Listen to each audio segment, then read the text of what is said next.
Kembali lagi dalam Breaking News Metro TV, peluncuran pemilihan serentak 2020. Saya kembali bersama dengan salah satu narasumber, yaitu Komisioner KPU. Ada Bapak Wahyu Setiawan di sini. Pak Wahyu Setiawan, apa kabar Bapak? Mbak. Pak, hari ini kita melihat ada 514 kabupaten kota, kemudian juga 34 provinsi KPU yang berkumpul di sini. Jadi ini adalah rapat konsolidasi nasional terbesar yang diselenggarakan KPU untuk menuju pemilihan serentak 2020. Sudah sejauh mana Pak persiapan untuk menuju ke pemilihan serentak 2020?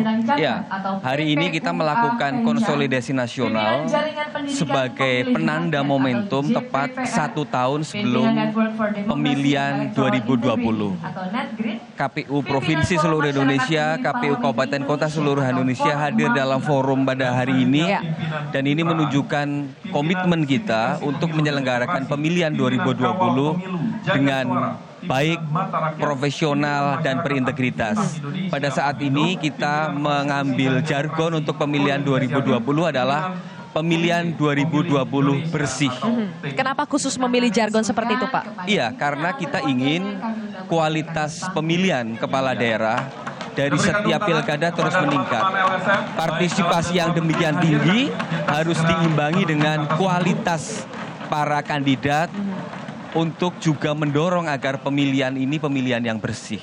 Seperti itu, Mas. Oke, kalau kita lihat tadi dari catatan refleksi pemilu serentak yang diselenggarakan pada tahun 2019, ada sejumlah catatan Pak. Di antaranya ada penghematan anggaran, kemudian juga ada peningkatan partisipasi pemilih.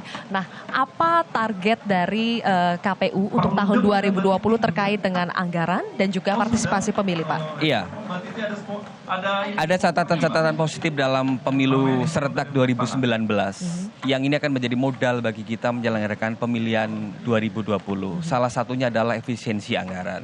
Kita punya komitmen yang kuat untuk menyelenggarakan pemilihan 2020 secara efisien, tetapi juga tentu saja efektif begitu. Kemudian partisipasi politik yang tinggi dalam pemilihan umum serentak 2019, kita berharap juga akan kita pertahankan.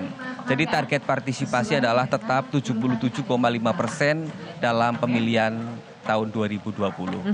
Kemudian kita juga proses-proses politik di daerah itu juga terus kita tingkatkan sehingga pemilihan 2020 itu betul-betul berjalan dengan aman, damai, dan demokratis. Nah, terkait dengan anggaran, Pak Wahyu tadi ada catatan bahwa belum semuanya ini KPU menyelesaikan proses NPHD, naskah perjanjian hibah daerah. Padahal itu adalah sumber anggaran satu-satunya untuk menyelenggarakan pemilu di daerah. Itu bagaimana Pak prosesnya? Jadi secara umum, proses penganggaran untuk pemilihan 2020 terus berjalan.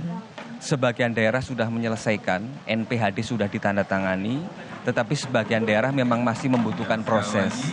Karena memang di daerah, proses penganggaran itu tentu melalui proses antara kepala daerah juga DPRD setempat.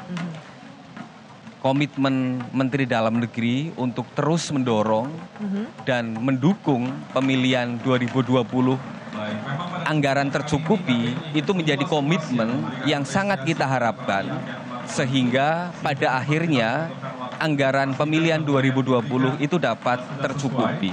Begitu, Mbak. Oke, sekarang anggarannya 10,9 triliun ya, Pak? Iya. Oke, apakah ini akan bertambah lagi mengingat masih ada daerah yang belum merampungkan NPHD-nya? 10,9 itu dengan asumsi sudah dihitung 270 daerah.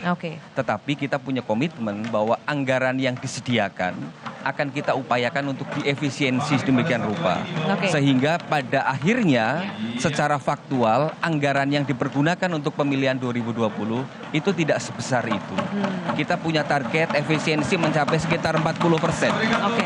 Oke. Kemudian Bapak terkait dengan bagaimana menyelenggarakan pemilihan serentak yang bersih sesuai dengan jargonnya, ada pertanyaan yang muncul. Apakah untuk pemilihan serentak 2020 nanti salah satu persyaratan untuk pasangan calon kepala daerah tidak boleh ada yang merupakan eks-koruptor seperti yang diterapkan pada pemilu serentak 2019?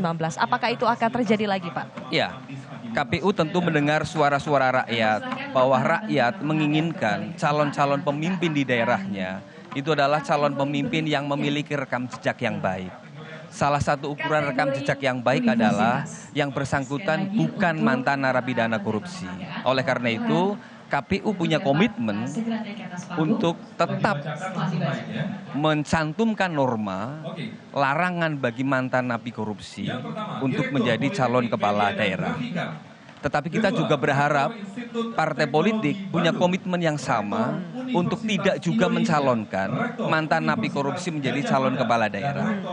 Apabila partai politik punya komitmen yang kuat untuk itu, maka pada hakikatnya kita mampu menyajikan pilihan-pilihan politik yang sehat kepada masyarakat.